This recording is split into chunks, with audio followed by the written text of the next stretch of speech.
The Yankees have had a really good start to the exit of Juan Soto's era. Heading into 2025, their pitching staff is looking like one of the best in Major League Baseball, but the Yankees need some hitting now. There are multiple positions that are completely empty. Today, I want to talk about first base. What's going on, guys? The King of 161st Street. I'm back with another video, and I have 7 names here of potential signings, and I'm going to rank them from 7 to 1. So without further ado, here we go with number 7. This is if you can't get anyone else, he's a fine starter for some of the season. And that is Carlos Santana. Carlos Santana coming in at 38 years old, but he's coming off one of the best seasons he's had in a while. 238 batting average with 23 home runs, a 2.5 WAR, with a 328 on base percentage, a 420 slugging percentage, which equaled out to a 749 OPS, a 109 OPS plus, 9% better than the average hitter. Carlos Santana is the vet of all vets. He would be a great locker room piece for this team. I just like the other names better. They are younger, and most of them have more potential to grow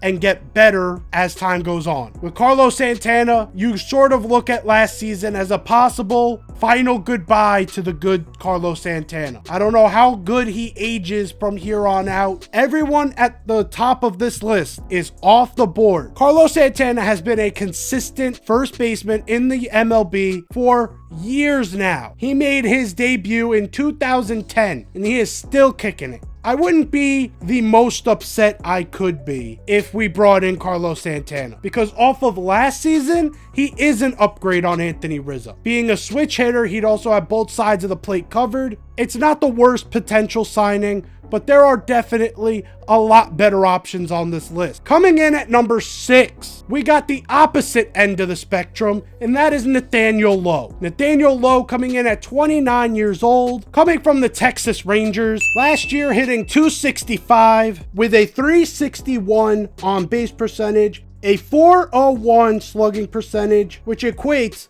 to a 762 OPS, which comes out to a 120 OPS plus. To me, Nathaniel Lowe is at number 6 on my list because you're going to have to give up prospect capital to get him. And for a guy who only hit 16 home runs at a position where power is key, there is another guy on this list that I feel like can do that job even better than Nathaniel Lowe can. Some of the numbers might be a little lower, like in the OPS plus, but in the areas in which you need him to perform, he'd perform better. Nathaniel Lowe would have an advantage because he's a left-handed batter, and the short porch could add quite a few home runs if utilized correctly. I just hate using that over and over and over again with left-handed bats, knowing how forcing home runs that way could really cause you to get out of your swing and really turn into Joey Gallo. But Nathaniel Lowe would be a great option and would also be a young option that would be able to grow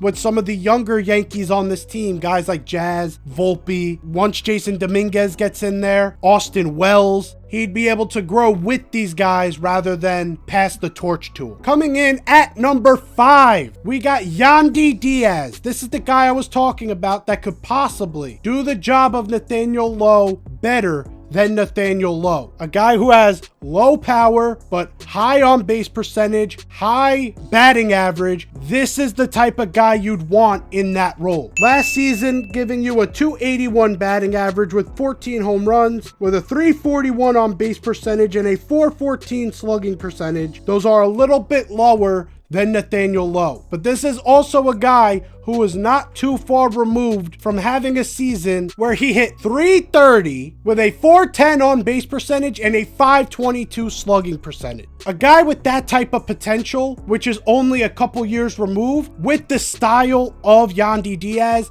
that is a combination of success in my book if he came to New York. He's also a guy who understands Yankee Stadium very well, at least hitting in it, because he's hit a lot against the New York Yankees over the past few years, coming in from Tampa Bay. Yes, we'd have to trade with them and possibly trade more with them. This is the type of guy that could really give the Yankees a jolt at that first base position, especially with his ability to get on base. He would be possibly the Yankees' leadoff hitter coming into 2025. I think this is a great option for the Yankees, but let's get into the top 4 of my list. Starting off with number 4, we got a guy that I've been talking about a lot, and the Yankees have been really eyeing, and that is Cody Bellinger. Cody Bellinger, I've talked about him a ton, not really going to rehash everything I've said. I'll give you a quick synopsis. I don't love the bust potential that is here with Cody Bellinger, which is why he's at number 4. If Cody Bellinger was a little bit more consistent, he'd possibly be at number 1 on this list. A guy who can give you versatility going to left field or going to first base. This is a guy would really be able to help you defensively, but offensively, it is so hit or miss. Coming off of a couple years ago where he had a 123 OPS plus, where he was able to really rejuvenate himself a bit. But then last season, coming in off of the Cubs season, where he really regressed offensively back to about a 108, 109 OPS plus. That's where freaking Carlos Santana was. And this guy's 29 years old. Carlos Santana is 38. There are better options than Cody Bellinger, and I know everyone wants to talk about the short porch. How does that swing play in Yankee Stadium? Joey Gallo's swing was supposed to be the perfect swing for Yankee Stadium, 100%, to the point where the Yankees made that deal. How did that turn out for the Yankees? Just focusing on a lefty that has a pull-heavy swing is not a recipe for total success in Yankee Stadium. Pitchers are smart and they know how to pitch against it. I wouldn't be shocked if the Yankees did go out and actually finish this deal. And if they do,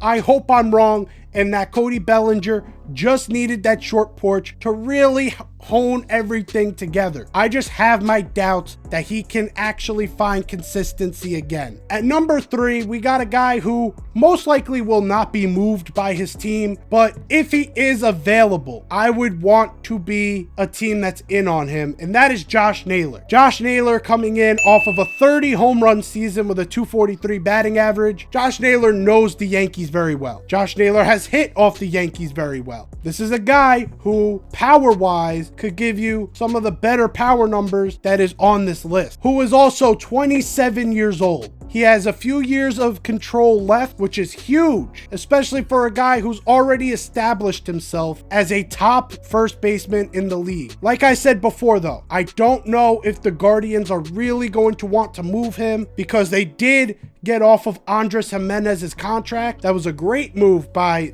Cleveland, getting their number 3 starter basically in a trade that gave Andres Jimenez to Toronto. Toronto's been very confusing this offseason. But then them flipping Spencer Horwitz, who they got from Toronto, to get their number 2 starter. That was a great trade for Cleveland to get Luis Ortiz. But all of that said, that helps the money constraint that the Guardians have. Now they have an option. Do they trade Josh Naylor anyway because he is starting to cost a little too much? Or do they just hold on to him? If he's available and ready to be traded for, an ARB eligible player after this season, and this would be a huge bat to get in return that would really be able to solidify the middle of this order going behind Aaron Judge as a lefty protector. Now we got the top 2 players on the list. Both of these guys are free agents. Starting off with number 2, Polar Bear Pete Alonso, coming from the New York Mets. Trust me, I realize why I did this and why he's so high. Part of this is to give a big fuck you to Steve Cohen for what he did with Juan Soto. But more than that, Pete Alonso has been one of the most prolific power bats at first base, if not the entire league, over the past several seasons. Coming off a season hitting 240 with 34 home runs, an OPS of 788, putting him at 123 OPS plus. This is a guy who transforms the middle of your lineup. Yes, he is a righty, but he gives you the power to both sides of the field. Is almost unmatched in the league. There's very few guys who can match it. Only guys like Aaron Judge, Shohei Ohtani, Yordan Alvarez, guys like that. Some of the most prolific bats in the entire league are the only guys who have better power bats than Pete Alonso. The reason why he's number 2, and he is not number 1 on this list, because I was pretty tempted, is because of the price tag. Steve Cohen will be a part of these negotiations. And if the Yankees do engage, Steve Cohen is going to continue to ride up the price on the Yankees to make us overpay if we do want him back. They can afford it. The Yankees are not in as good of a position anymore against the Mets when it comes to riding these prices very high. So due to what the price could be, he has to fall to number 2. But if we did get Pete Alonso, he could possibly be the perfect fit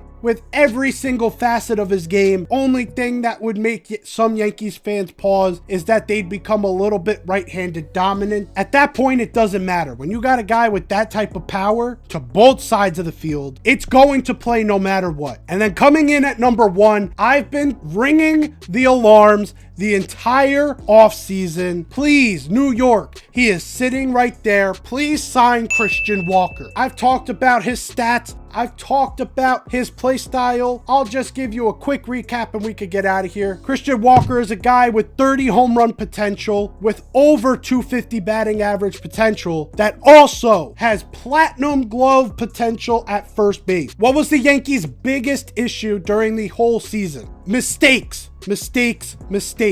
They make stupid mistakes in the field, and it costed us when it mattered most. Christian Walker would be able to mitigate most of those infield mistakes immediately. He is one of the better defensive first basemen that this league has seen in quite a while. And to supply that with a possible 30 home run guy who can get on base at a decent clip, he's also not going to cost you more than $100 million.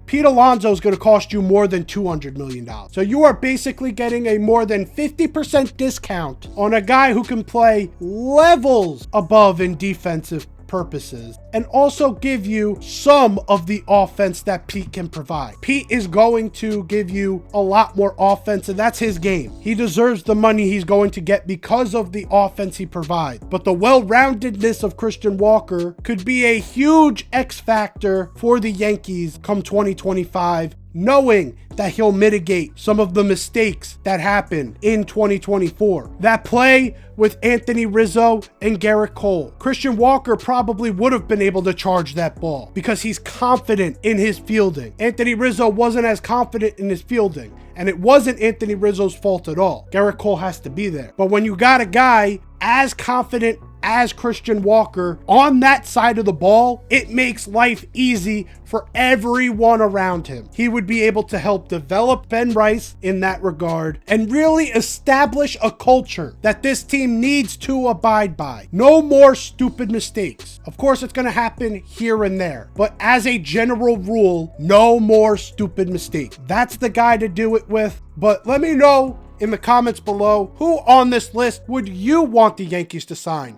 Is there anyone off of this list that I missed that you may want the Yankees to get? Let me know down below. Subscribe if you're new. Like the video if you enjoyed. I'm out of here. Take care and peace.